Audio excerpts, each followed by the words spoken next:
Hey guys, how's everybody doing? Good. My name is Louis H. Foster. I am a collage artist. Wait, shout out Victoria for these because these are awesome.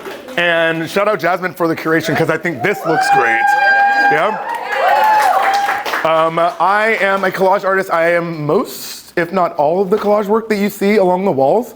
All of these pieces were started during my residency at the Collage Institute in New Orleans. My work is mainly about race and sexuality and masculinity and the intersections between them.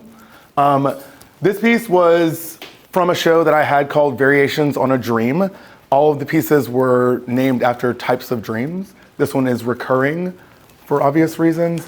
I love depicting men, black men, with beautiful colors, with opulence, with softness, because I think that we are owed that, we are deserved that, and I like to show that we can be that, as opposed to the performed and politicized black masculinity that you would see in the media.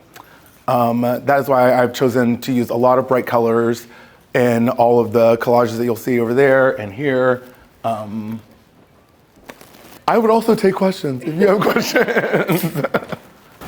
What draws you to collage? Thank you for asking that question. I have always loved collage since I was a kid, cutting out my mom's old Ebony Essence Jet magazines, and then getting in trouble. But then, taking things out of their original context and making my own narrative out of them. I think that that's really fun. I also love collage for accessibility. I think that it is very accessible, obviously, and a lot of people, it can be fine art, it can be mood board type shit, I think that it is great, and it's also fun to put different things from different places together. Yeah. So what does the snake represent?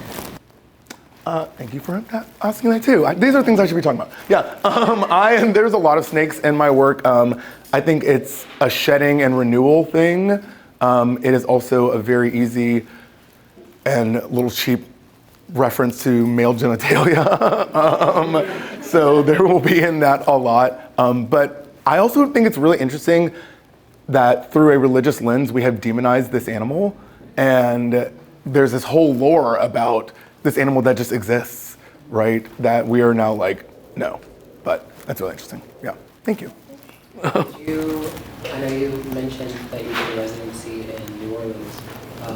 Did the spirituality of that location influence any of your work into present day? Yeah. Has your work always been religiously iconographic in a way, if that makes sense? I have definitely always held religious iconography in the work because I grew up very religious, and I think that it's kind of inherent when you grow up that way, it just kind of comes out of you.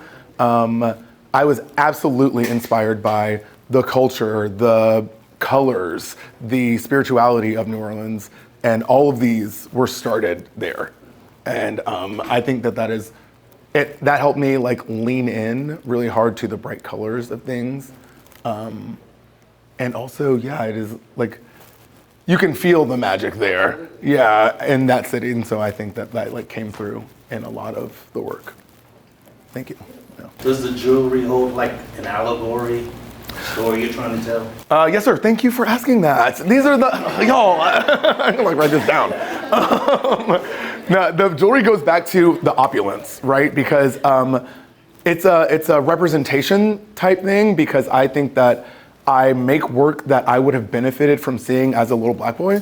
I like seeing black men associated with opulence. That's why I do all the jewelry. I think that we are deserved that we are owed that, yeah. So it goes back to that.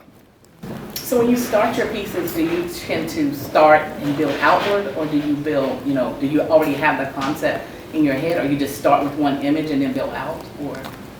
A little of both, right? So I think I have sometimes I'm oh, I want to make something that is this, right? And that was the framed one over there, I was I want big, beautiful black man walking through space kind of thing. But then some of them just start oh, I like his face with this on it. And so my studio is a mess because I will have like little clippings. I'm like, no, I got to look at that for another week before it becomes something. Right. And then I like the way that he looks with this, da da da. And then they all just kind of come together. So it's a little bit of both. Yeah. All right, well, thank you.